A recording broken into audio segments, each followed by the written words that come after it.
Quando foi a última vez que alguém te subestimou e você usou isso como arma? O que acontece quando a lâmina que te ameaça é, na verdade, a sua própria mão? Quantas vezes você já venceu sem que ninguém percebesse que estava jogando?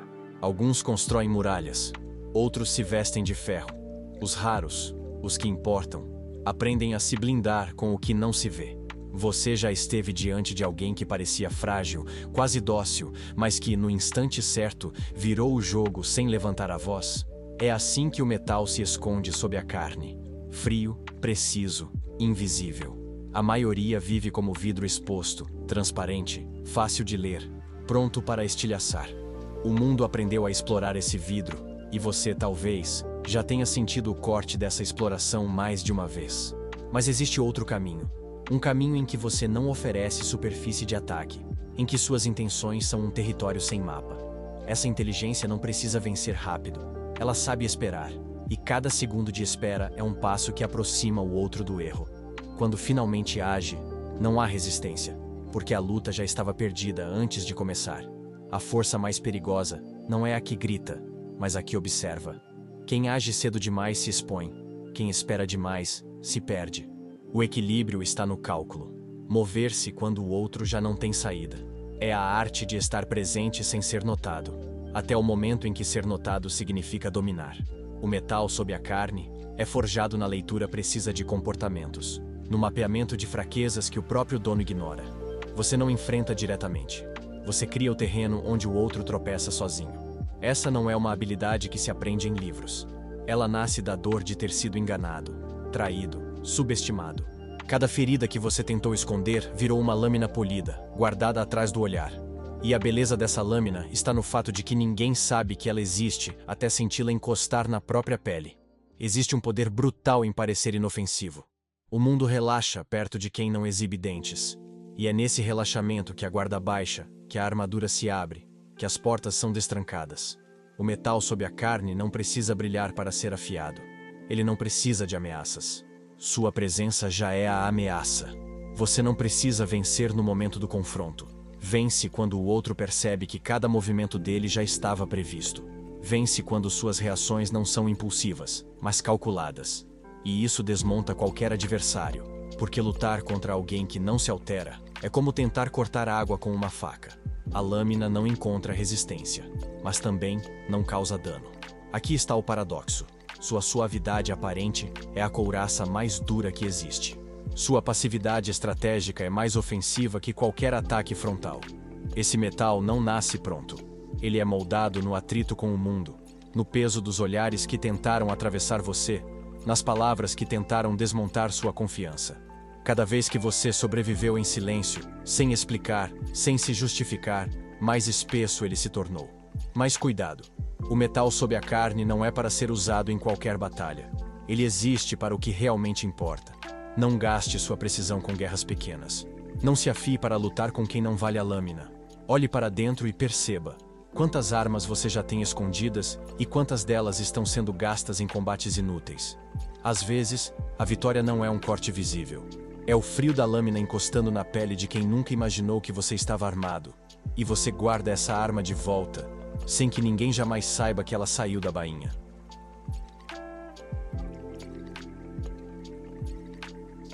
Imagine uma raposa atravessando um campo minado. Cada passo é medido, cada silêncio é uma decisão, cada desvio é um cálculo. Não se trata de sorte, trata-se de leitura, do vento, da vibração do chão, do cheiro invisível de pólvora antiga. Na vida social, o campo minado é feito de egos inflamáveis, alianças instáveis e palavras que, uma vez ditas, não podem ser recolhidas. Quem atravessa sem explodir não é o mais rápido, nem o mais forte, é o mais atento. É o que parece distraído, mas está contando cada batida de coração ao redor. Essa atenção é mais que percepção, é sobrevivência. E como a raposa, você só sabe que chegou do outro lado quando não houve nada além do próprio silêncio. A inteligência estratégica não elimina o risco, ela dança com ele. Um campo minado não é só ameaça, é também oportunidade. Cada armadilha que você detecta antes dos outros se torna uma passagem exclusiva, um corredor que só você conhece. O erro de muitos é achar que atravessar exige pressa. Pressa é ruído. Ruído chama atenção. A verdadeira astúcia é atravessar tão lentamente que os donos das armadilhas esquecem que você está lá. Mas esse tipo de paciência exige disciplina brutal. Exige o abandono do impulso de provar que sabe, de mostrar que pode, de se exibir como mestre do terreno. A raposa não precisa que o campo a reconheça. Ela precisa sair inteira. Mover-se devagar demais é morrer de fome. Mover-se rápido demais é virar carne espalhada no vento. A arte está no intervalo exato. Nem hesitação, nem precipitação, um compasso invisível que dita cada avanço. No campo minado social, cada pessoa é uma mina em potencial. A mina mais perigosa é aquela que sorri enquanto segura o detonador. A mais traiçoeira é a que parece esquecida, mas explode no momento em que você relaxa. A raposa sabe disso. Ela não pisa onde não pode recuar. Ela não confia na terra só porque está firme. E quando corre, não corre para ser vista. Corre porque já calculou que a distância é segura. Esse é o paradoxo. Você só se move com confiança quando aceita que a confiança é limitada. Ser a raposa no campo minado é viver em estado de alerta sem se tornar escravo dele. É confiar no próprio passo mesmo sabendo que a terra é instável. É aceitar que a segurança absoluta é uma ilusão e, mesmo assim, atravessar. Não se trata de ver armadilhas em todo lugar. Trata-se de saber onde elas costumam estar e caminhar como se o mundo inteiro fosse capaz de explodir. E se, em algum momento, uma explosão for inevitável, que ela seja pequena, controlada, e que você já esteja longe o bastante para que ninguém veja seu rastro. Na neblina da manhã, a raposa desaparece.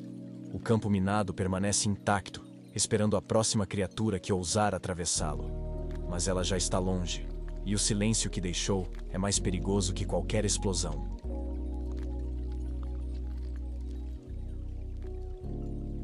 Alguns gritos podem ser ignorados. Certos silêncios, nunca. Eles não deixam espaço para a fuga, apenas para o eco interno, que cresce e se distorce até se tornar insuportável. Quando você se recusa a preencher o vazio, o outro é obrigado a habitá-lo. E nem todos suportam essa estadia. O silêncio estratégico é uma sala fechada onde cada palavra não dita se transforma em sombra. Ele obriga o outro a olhar para si, a enfrentar o desconforto que tentava diluir na troca constante de sons. Você já sentiu isso? O ar ficar mais espesso, a respiração mais curta, como se a ausência de som fosse uma pressão física sobre o peito? Esse é o campo de batalha mais sutil. Não há armas visíveis, mas há um cerco psicológico em andamento. E quem domina esse espaço não precisa vencer por força, vence por ausência. Silenciar não é desistir de falar, é escolher o que merece ser dito e o que deve morrer no ar. O silêncio é um depósito invisível de poder. Cada segundo sem resposta é um tijolo na parede que você constrói entre você e o outro. Mas esse poder exige controle. O silêncio usado por insegurança é fragilidade disfarçada. O silêncio usado por estratégia é domínio puro. Ele transforma a conversa em monólogo e força o outro a preencher passos que não pertencem a ele.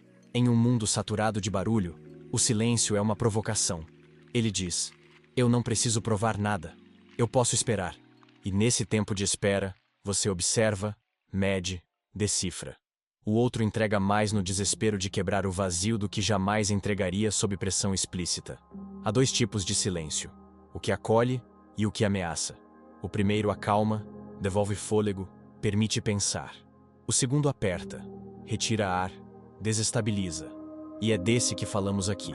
A ameaça do silêncio está no que ele faz com a mente alheia. Ele a torna a sua maior inimiga. Quem não ouve, inventa. Quem não recebe resposta, preenche com suposições. E suposições, no escuro, são sempre mais pesadas que a verdade. Esse é o paradoxo. Para se tornar ofensivo, o silêncio não se move. Ele apenas existe, imóvel como uma parede que o outro tenta atravessar e não consegue. E quanto mais força ele aplica, mais exausto fica. Você continua intacto. Usar o silêncio como arma não é sobre eliminar palavras, mas sobre dar a elas um peso que o barulho não tem. Quando você fala pouco, cada frase se torna lâmina. Cada pausa, um espaço para que o outro se revele. Mas não confunda silêncio estratégico com ausência total. O fantasma pode assustar, mas não influencia. Você precisa estar presente, olhar nos olhos, respirar junto. para que o silêncio seja uma presença ativa, não uma fuga. Aprenda a habitar o espaço entre as palavras. Ali, o controle não se vê, mas se sente, como uma mão invisível no ombro, lembrando ao outro que ele não está no comando. O ar está pesado. O outro evita seu olhar. Não há barulho, mas há uma pressão que só aumenta. E no momento em que ele fala apenas para quebrar o vazio, você sabe, o silêncio venceu.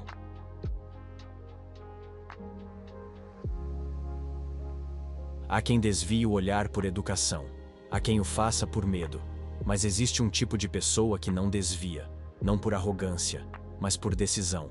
É o olhar que permanece imóvel, atravessando camadas de discurso, ignorando gestos, cortando até o que não foi dito. Você já sentiu a pressão de ser observado sem pausa? A sensação de que cada microexpressão sua está sendo registrada, analisada, pesada? Esse é o poder do olhar que não pisca. Ele cria um espaço onde não há fuga nem distração. Ele reduz o mundo a 2 pontos, o seu e o dele, e tudo ao redor se torna irrelevante. No instante em que você mantém o olhar, algo muda. A balança se inclina. O outro começa a se perguntar: o que ele está vendo que eu não vejo? O olhar é o espelho mais brutal que existe. Ele devolve não apenas a imagem física, mas também o estado interno de quem é observado. E quando esse olhar é firme, ele força o outro a encarar aquilo que normalmente evita: insegurança, mentira, fragilidade. O olhar que não pisca é um convite e uma ameaça ao mesmo tempo. Convida o outro a se mostrar, mas também o avisa que nada passará despercebido. Ele não grita, não acusa, não interrompe. Apenas existe, e nessa existência, desmonta defesas. Manter o olhar exige mais controle interno do que força física. É resistir à tentação de piscar, não por orgulho, mas por entender que, no jogo da presença, quem desvia primeiro perde. Há olhares que revelam, há olhares que destroem. O que revela mostra a fragilidade, abre espaço para a conexão. O que destrói não precisa de palavras. É o olhar que pesa, que desmonta justificativas, que força confissões. Esse é o paradoxo. Quanto mais imóvel o olhar, mais movimento ele cria no outro. A inquietação cresce, o corpo muda de posição, a voz oscila. O olhar não faz nada visível. E é exatamente isso que o torna insuportável. O outro começa a falar para preencher o silêncio entre 2 pares de olhos. Começa a se explicar, mesmo sem ter sido acusado. E sem perceber, está revelando mais do que deveria. Sustentar um olhar não é sobre intimidar, é sobre afirmar presença. Você não precisa ser predador para dominar. O olhar firme é o aviso silencioso de que você está ali, inteiro, atento, inabalável. Mas essa arma precisa ser usada com precisão. Olhar demais sem contexto vira ameaça gratuita. Olhar no momento certo é como acertar o ponto exato de uma artéria. Não é força, é direção. Se aprender a usar o olhar que não pisca, você não precisará levantar a voz nem mover um dedo para que o outro sinta a sua força. O outro desvia. Você continua. O instante se prolonga até que apenas uma certeza reste. A imagem dos seus olhos permanecerá na mente dele por muito tempo, depois que você já tiver ido embora. Não é a lâmina, nem a raposa, nem o peso do silêncio, nem a fixidez do olhar. O que resta, quando todas as estratégias se dissolvem, é a presença que não precisa se nomear. Você caminha e não deixa pegadas, mas quem cruzou seu caminho sabe que algo mudou. Não consegue explicar, apenas sente que um território foi redesenhado em torno dele. A força não está nos gestos, está no espaço que você ocupa sem pedir licença, na forma como o ar parece se ajustar à sua medida. E, quando você se vai, esse espaço continua lá, como se sua ausência fosse outra maneira de permanecer. O sopro que fica não é lembrança, é aviso. Alguns partem, outros permanecem. Mas os que importam são aqueles que, ao partir, deixam o mundo com um contorno novo.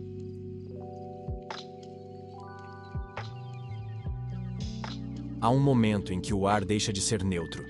Ele muda de densidade, muda de dono. Não é a temperatura da sala, não é a falta de ventilação, é você.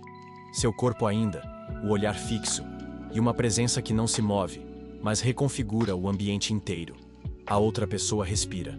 mas sem perceber está respirando no seu ritmo. Quando isso acontece, a batalha já está em outra camada.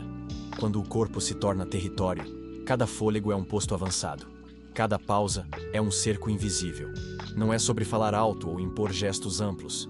É sobre retirar o espaço vital até que o outro só consiga se mover dentro da sua medida. Você já sentiu isso? O ar pesar sem que nada tenha mudado? Você já percebeu que alguns lugares ficam menores quando certas pessoas entram? A pergunta é: você sabe ser essa pessoa? E se souber, estará pronto para lidar com o peso que ela carrega? Presença é arquitetura invisível. Não precisa de paredes para erguer fronteiras. Ela se constrói com o som de uma voz controlada, com pausas que quebram o fluxo esperado, com silêncios que moldam o contorno de cada frase. Não é apenas comunicação, é ocupação territorial. A maioria vive como vento disperso, ocupando tudo e não dominando nada. Mas há quem concentre o ar até que cada respiração seja um lembrete silencioso de quem dita o compasso. O corpo deixa de ser apenas corpo, vira eixo. Tudo ao redor se organiza, ou se desorganiza, em função dele. Nesse estado, você não conversa. Você molda, não argumenta. Você rearranja o cenário interno do outro até que ele haja dentro do ritmo que você estabeleceu. E quando isso acontece, já não há negociação. A dança é sua, e o outro apenas segue. Quanto mais imóvel você permanece, mais o outro se agita. Quanto menos palavras você diz, mais histórias ele cria sozinho para preencher o vazio. A respiração é o fio invisível que costura essa armadilha. É impossível não respirar.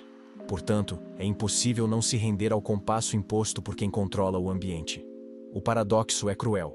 Você não toca, não ameaça, não exige e ainda assim governa. O outro não entende porque começa a falar mais rápido, ou mais devagar, ou porque suas mãos procuram um apoio. O controle não é explícito, e por isso é absoluto. Quando o ar parece sincronizar com o seu, o corpo do outro perde referência. Ele não está mais no próprio território, está no seu. E é aí que a vulnerabilidade se abre como uma fenda inevitável. Respirar com intenção é como afundar alguém lentamente na água.